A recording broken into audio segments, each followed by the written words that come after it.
Hello, welcome to HornThrowers. We were stuck for an idea for a video, so we basically decided we're going to start a new segment on the channel reviewing kind of like legendary albums from the past. And I thought there was no better way to start off than one of my personal favourites, Blood on Ice by Bathory. And I've come dressed for the occasion.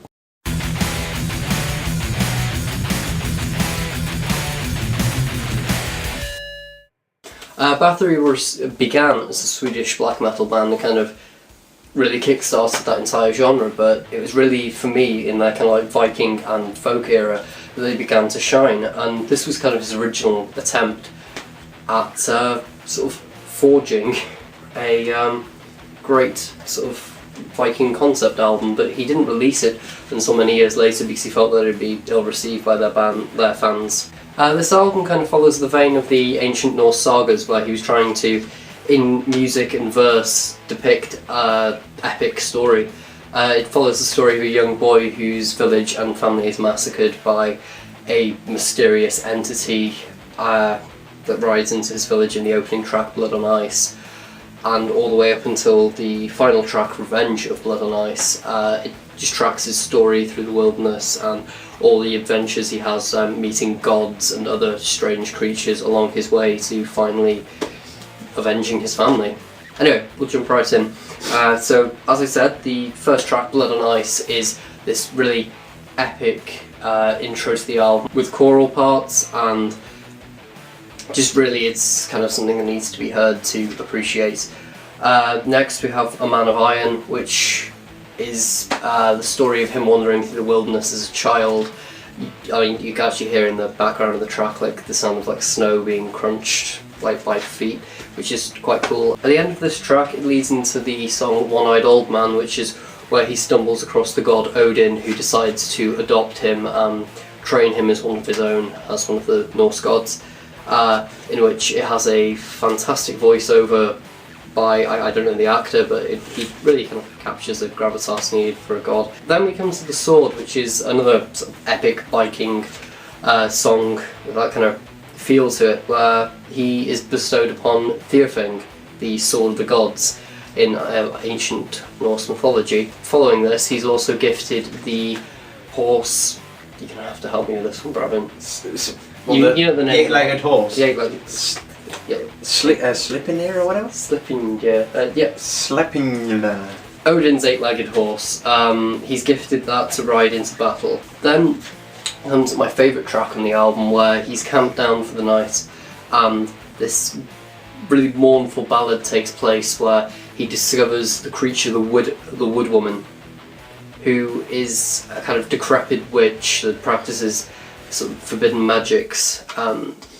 She offers him, if you bestow upon me your heart, I'll give you the gift that you cannot be slain by any mortal instrument. I've often said it's actually a kind of funeral song kind of thing like that. It's really mournful but really beautiful. Then we come to The Lake, which is probably one of the weirder tracks. I mean, it's kind of following the same vein of the epic Viking feel, but in this part of the story he rips his own eyes out and plunges them into the bottom of the lake so that he can see into mystical realms. Yeah. Crazy bastard. And then comes like literally the anthem on this album, which is Gods of Thunder, of Wind and of Rain. If you have any of your songs just charge into battle to, this is probably the it.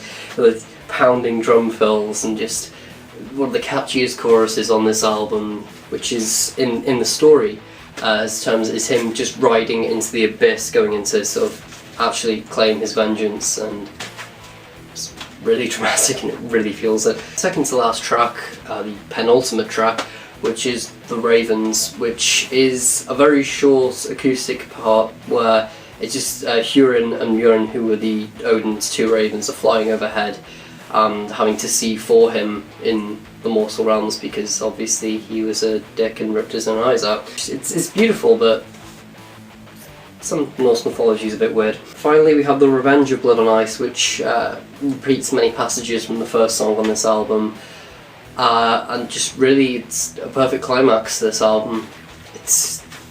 Honestly, this is just one of the best examples of a concept album that I can think of. I'd recommend anyone to check this out. Because I was such a fanboy of see-through red vinyl. Ooh! Get you. I know. And it came from Quorthon's dad. But yes, anyway, to summarise, I'd like to just talk a little bit about Quorthon himself and his legacy that he left on metal and the music in general. He's by some considered the father of both black metal and many other subgenres of extreme metal, and also Viking metal. It's up for debate. I mean, some people would say Venom for black metal, but you can't deny what he's actually done for the scene.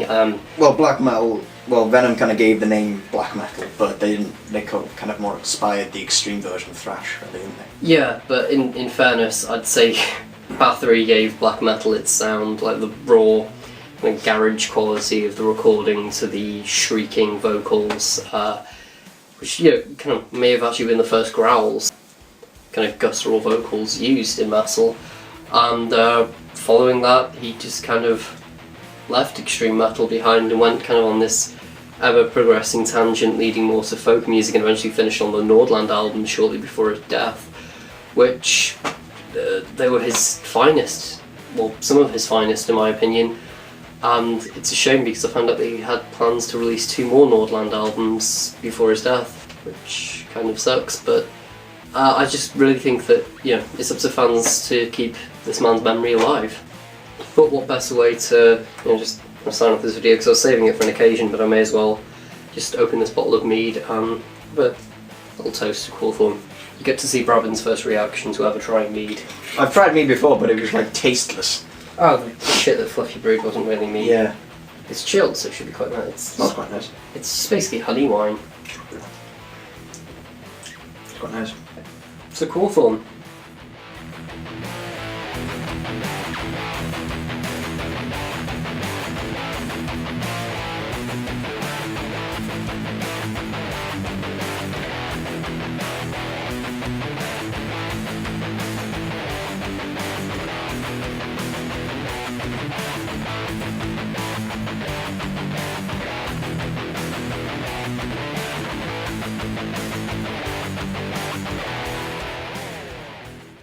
Stay metal, guys!